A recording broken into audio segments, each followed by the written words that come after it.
Hey, welcome back to the Ping Pong Flix Show. My name is Chris Wong.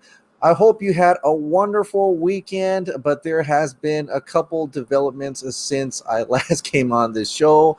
And I hope you also enjoyed the new podcast that I have, where you can find pretty much anywhere at this point: Spotify, iTunes. Look up Ping Pong Flix Show or Ping Pong Flix Hot Dog Hour, actually. And there's going to be some in-depth episodes on there, something that I elaborate about, even talk more more further into over on that show than on this show. So check those out when you have time. But before I get into daily DC content that includes a little bit more about Batwoman, a little bit more about Suicide Squad, James Gunn's The Suicide Squad, and including Justice League. There's some stuff I have to talk about Zack Snyder's Justice League and the possibility that it probably already is going to continue. But before I get into that, of course, I have to thank my members of the Ping Pong Flix Show. Thank you so much to these members of the Ping Pong Flix Show, including this page as well. Thank you so much for joining the Ping Pong Flix Show family, and thank you for supporting my channel, being the lifeline for this channel. Also, I have to, of course, thank you to the rest of subscribers. Thank you for tuning in every single day. Now, on with the show. The first up is Javicia Leslie hints that Batwoman will actually get a new suit. So this is actually coming from her own Instagram post. This was actually the same day that the suit, the first look of the suit came out, but her comments actually says something interesting. She said this: "Look out, Gotham, I'm suited up, ready to go, but just wait until Ryan Wilder puts her own spin on the bat suit." That means she's going to have a new bat suit, and that's different. So that's something for people who are not liking her look, or it doesn't fit well because of the previous actress Ruby Rose. Well, it may change. The wig actually may change as well. And this is something that came out at DC Fandom, and we kind of just glanced over it. But look at the pictures here on the different designs at DC Fandom, and you do see her there, but with much more curlier look. In fact, the mask also looks a little bit different. You see the nose, it's above the nose. In fact, just looking at this, I would probably like this one better, and I think it would match her a little bit better, especially with the her braces and her gloves there, a little bit more red there. I think that would look pretty fantastic. So I'm looking forward to seeing if this is the new suit she's actually hinting at for her Batwoman series. A little bit more about Batwoman is that there's some behind-the-scenes look that Geekly Nerdian had collected. That's her first look. Also her look on set. That's how she looks on set, and what appears to be her vehicle. She steps out of this vehicle a couple times in the behind the scenes sets, and it may be this is her new Batmobile for Batwoman, and this is her out of the suit as well. So that's a little bit more information about Batwoman, Javicia's Ryan Wilder character, and the new Batmobile. Now, I'm pretty excited to see her new suit. I'm hoping it's very much similar to the Jim Lee one, and I think maybe that will turn people's heads around, but let me know what you think about that. All right, next up, the next thing on my list is something about the other day when I talked about Hawkman. This is what Aldis Hodge could look like as Hawkman. I know a lot of you are kind of upset that it's not a certain person or that is Hawkman, but I saw this, and even then I was trying to just kind of imagine what he would look like as either Carter Hall or Qatar Hall, or aka Hawkman, and this person had done a pretty good job designing that. Agent Point 4151, thank you to Val Ramos for putting this up, but he was inspired. This could be what Aldis Hodge looks like Hawkman, and I I'm all for it. I mean, I was all for it before, and I can't wait to see what the actual costume looks like. I know we saw designs or the concept art, and that's concept art over at DC Fandom. But things always change as they go through the process of pre-production, and so that may not have been the final detail of that costume. This may be it. And to me, you look at it and it's like, yeah, that's Hawkman to me. I see that, and then yeah, that's Hawkman to me. So also he's resurrected, or he could be an alien. So there's different aspects you can go into Hawkman, and I'm looking forward to what Black Adam's take is going to be for Hawkman. So that's what Aldis Hodge could look like as Hawkman. Things could change, and the actual detail, the actual suit could very much be different. I'm expecting it should look much more better fitting and much more less cosplay than, say, some of the CW stuff. But I mean, Smallville looked great, right? And even, Legends of Tomorrow had a pretty good take on that as well. So I'm really eager to see this version of it, whether it looks like this or what the Garcias or Jaume, Colette, Sarah, and the are going to plan for Black Adam's Hawkman, the first DCEU Hawkman. So next up, I'm going to talk about a little bit about Suicide Squad. The Suicide Squad. James Gunn had responded to a fan and actually said who his favorite character and actress he's ever worked with in the Suicide Squad.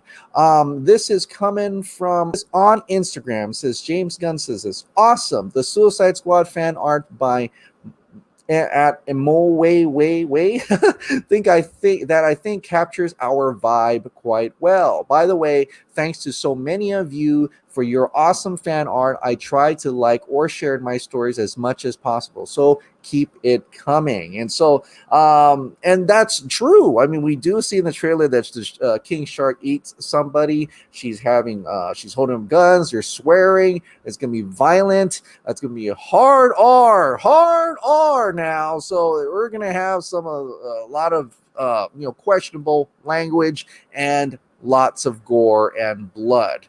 But a fan actually asked a moose named Bruce, I know you won't admit it, but you have to be at least a little pissed the studio is forcing Harley into your movie, as I guess some people assume that they want, because Harley Quinn is such a popular character, or at least the studio thinks so, that they're going to try to force her into his movie. But in this case, he says no. He swore back at her, and he says she's probably my favorite DC character, and Margot Robbie is probably the best actor I've ever worked with, bar none. So, and I think I'm not sure if he actually does think that Margot Robbie is probably the best actress we worked with, but if that's cool. But he clearly wants to show here his language here, showing that no, Warner Brothers did not force me to use Harley in my movie. I clearly chose the Suicide Squad as my first DC movie, and I clearly am appreciative and love working with Margot Robbie. So here he's just emphasizing that Warner Brothers is clearly letting him do his movie and choosing the characters that he really wants to work with, right? And it seems like Harley Quinn may be one of the, and rightfully so, she is one of the popular characters as in terms of villains and in the Suicide Squad. So she'll probably be a big standout for this movie, like you already didn't know that. The next thing is the Suicide Squad almost had Hammerhead King Shark, right? Now, this is the Hammerhead King Shark. This is what he looks like in the comics. And I thought that they were going to use this as well in a way to just kind of pivot away from our expectations of what King Shark looks like from the Flash TV series, because I thought the King Shark in the Flash TV series looked pretty awesome. He was huge. It was huge and scary. And so I thought that was they had done very well in terms of the King Shark model for that. But I was like, well, maybe they'll use Hammerhead for this time around. But that's not true. Actually, he was considering it. This is from a fan, Luke Matthew. James Gunn, was the Hammerhead King Shark look ever considered for the Suicide Squad, or were you always going to go with the Great White Shark look for King Shark?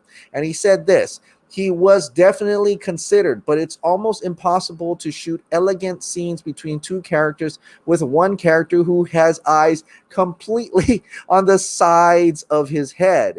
Every over-the-shoulder close-up would need to be a profile shot.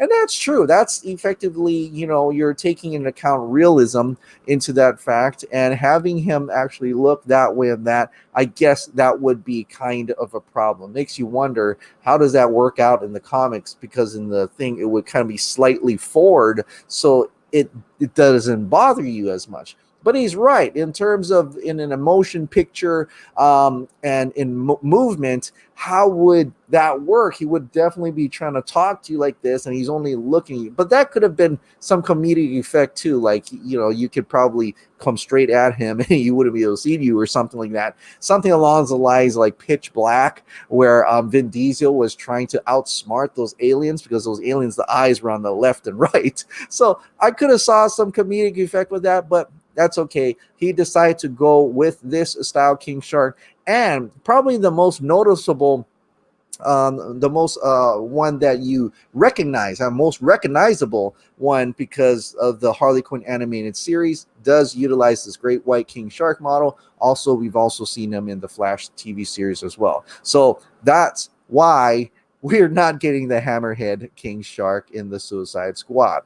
All right, next up is another Suicide Squad tidbit. This is coming from Comic Book Now. Sean Gunn on the difference between Weasel and Rocket Raccoon in the Suicide Squad. As you know, Sean Gunn, James Gunn's brother, does play the character Weasel in the Suicide Squad, but he previously motion captured for Marvel's Rocket Raccoon in the Guardians of the Galaxy. So this is coming from Comic Book Now.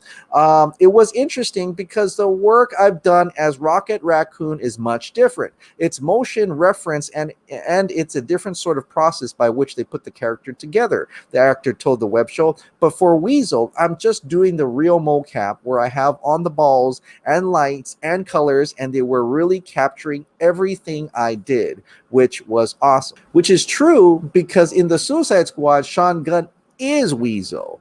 In Guardians of the Galaxy, he was just a stand-in, right? And Bradley Cooper was actually Rocket Raccoon. So that's a big difference right there. The main difference, as Gunn says, it's pretty self-explanatory. While playing Rocket, the actor walks about set and interacts with the other cast members, only to be removed completely from the final project. Instead of serving as the base for a computer-generated asset, he's only there for the special visual effects vendor to reference height and, to an extent, expressions. With Weasel, however, he has the pajama-like suit on and will in fact serve as the base for the aforementioned assets.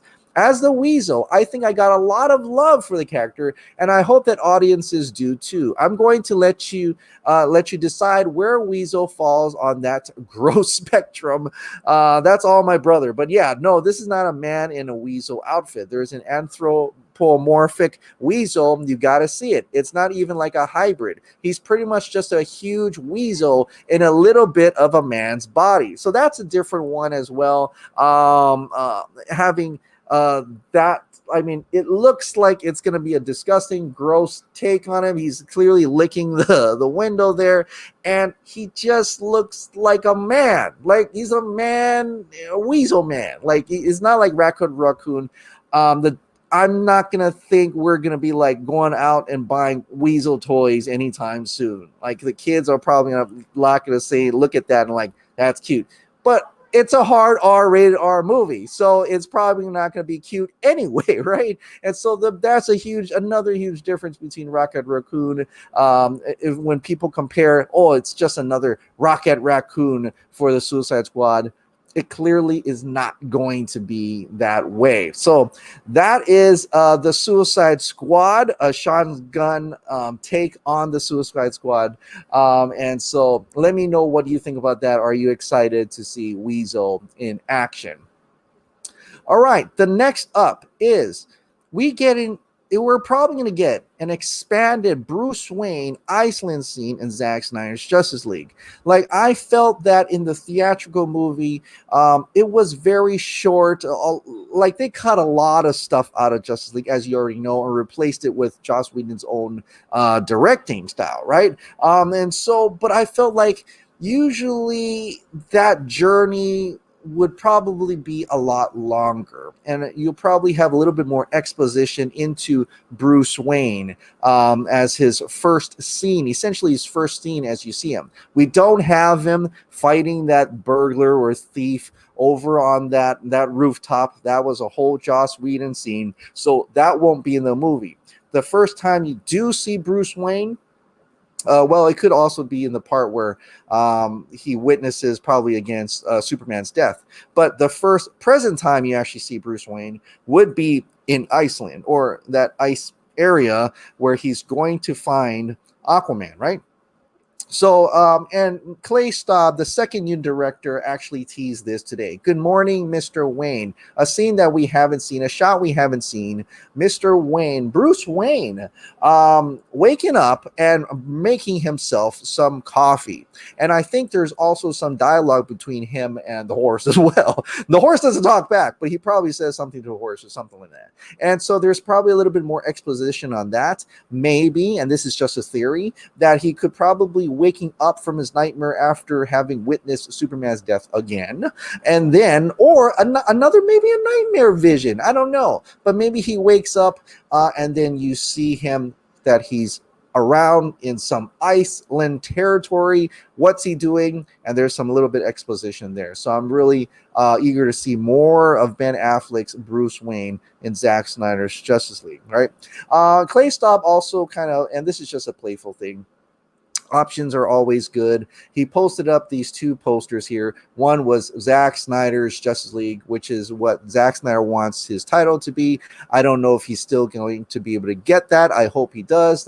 He has explicit say that that's what he wants. But just in case, he put Justice League, the Snyder Cut Ultimate Edition. And I found that funny to see that he not only did he put Justice League, the Snyder Cut, but he added Ultimate Edition. It's almost like it's the double.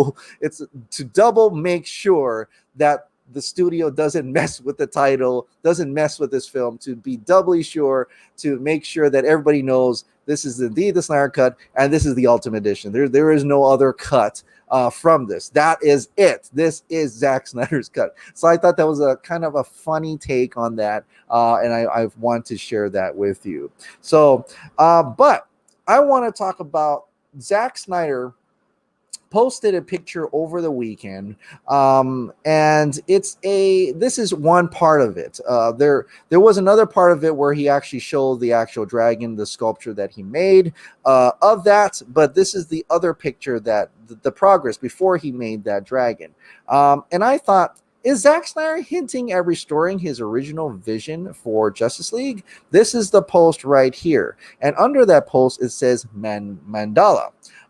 And I wanted to give credit to DCEU movie page. Mandala have a gazillion of meetings, but I want to call you for the Jungian. I think it says Jungian. Let me know down in the comments below if I'm saying that right. Jungian interpretation of Mandala.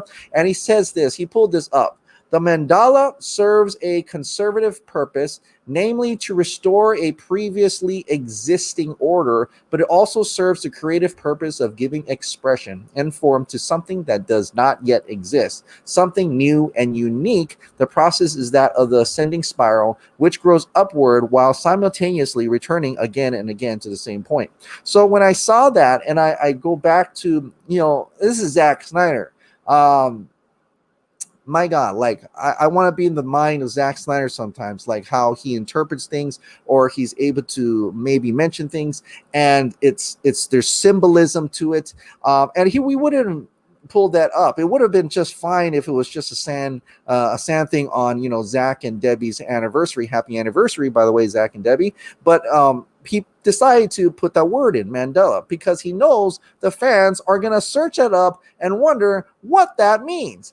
And to me, when DC Movie Page pulls this description up, restore a previously existing order. To me, I can't help but think he's talking about Justice League. He's working on Justice League right now, right? Army of the Dead's done. It's pretty much in the can. It's ready to be released whenever Netflix is ready to release that, after and they won't tell you, just like Enola Holmes, it just came out of nowhere. So Army of the Dead could be is already coming out. He's working on Justice League. Restore to a previously existing order, and also does not yet exist. Something that does not yet exist. Well, we know Zack Snyder's Justice League does exist, but what is next after that? For me, I think he's talking about, maybe alluding to, that he's going back, he's restoring his original vision, but maybe there's some new and unique takes on that, but it does not yet exist, meaning Justice League Season 2. So that's why my next topic is HBO Max could already be investing in Zack Snyder's Justice League Season 2. He's always hinted about the rabbit hole and how far deep that rabbit hole goes. And in my mind, the rabbit hole is going to have to be freaking deep, right? I want to share with you a couple tweets, and this is from Daniel Alter. He is a producer in Hollywood, and, I've come to know that he probably knows a few things. He said this: I can't wait for the Snyder Cut, but what I may be even more excited about is what's going to come next. Well, if we're getting the Snyder Cut, and we know the Snyder Cut is Justice League Part 1, what could actually be next, right? So Donnie Alter had another tweet out. He says this: Aquaman and Wonder Woman both proved there was a lot of mileage left in the DC universe Zack Snyder created. Excitement for the Suicide Squad is a continued testament to that. After the Snyder Cut premieres, there will be even more excitement for additional Justice League content.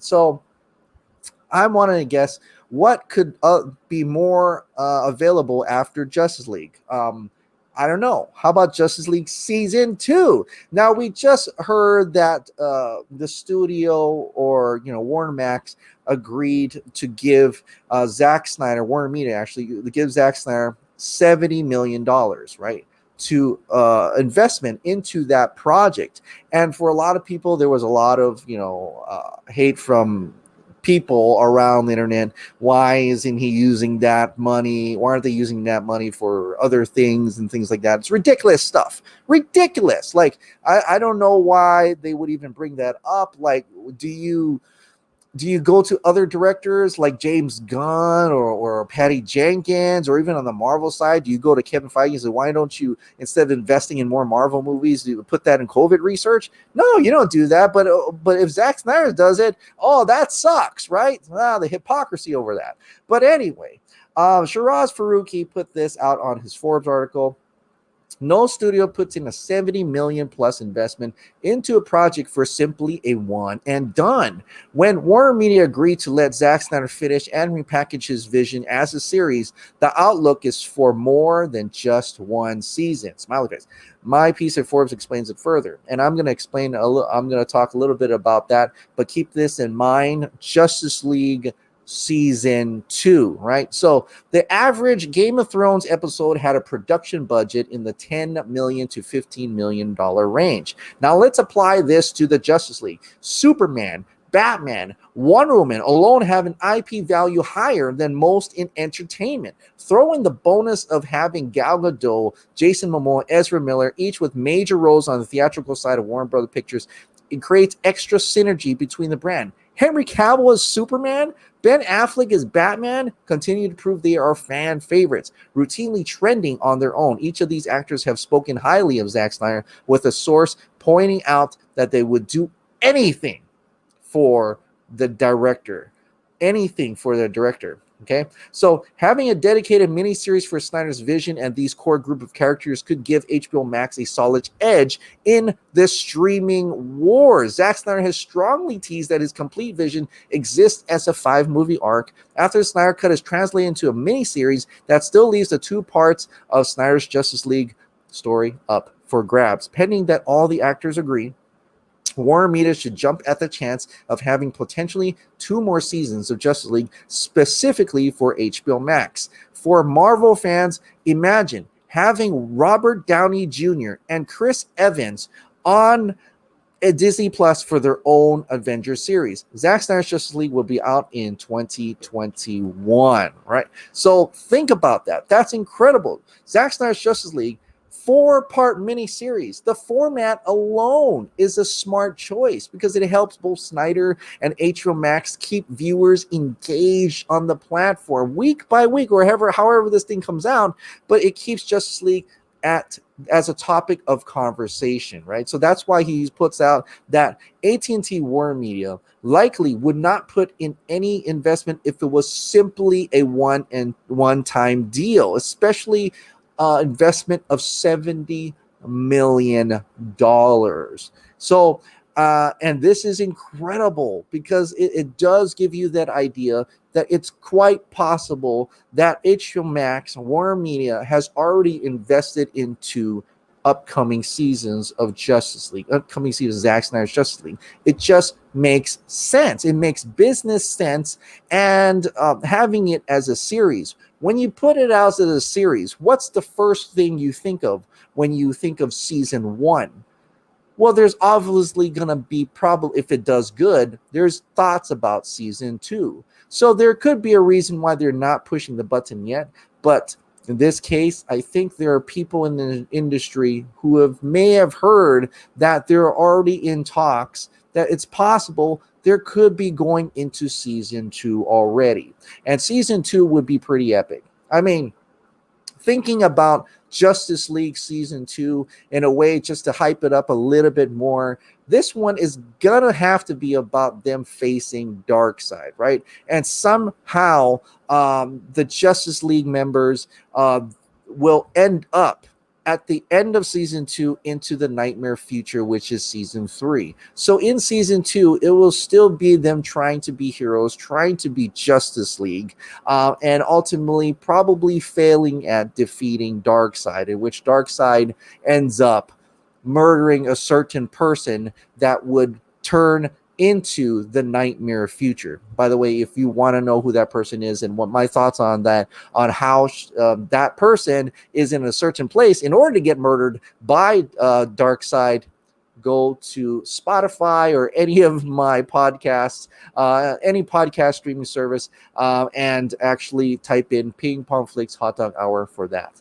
But that is amazing. I am actually much more confident now, more than ever, after them talking about that it was going to cost them $70 million for that, and how much investment they had put into that, coupled with the people are hearing that they can't wait for the Snyder Cut to come out because there is going to be room for more. There's going to be, the show doesn't stop there. The show doesn't end there. The show will probably go on. And if that's the case, I am stoked for Justice League season 2 already. We haven't even got Justice League season 1, but I know that it doesn't end. The story doesn't end at Justice League season 1. There is going to possibly be more. And that's what we all want. And I think you all want that as well. So when Justice League season 1 comes out on HBO Max, please support it. Please watch it. Watch it over and over, even if it's just the first episode. Show the studio, show HBO Max that you really want to, you love this. You want to see more of Zack Snyder's Justice League. All right. That is it for tonight. I want to thank you so much for watching and subscribing. Like I said, if you love this daily dose of DC content from movies, shows, and video games, please click the like, subscribe now, and hit that notification bell. Keep this hot dog light on, and I'll see you next time.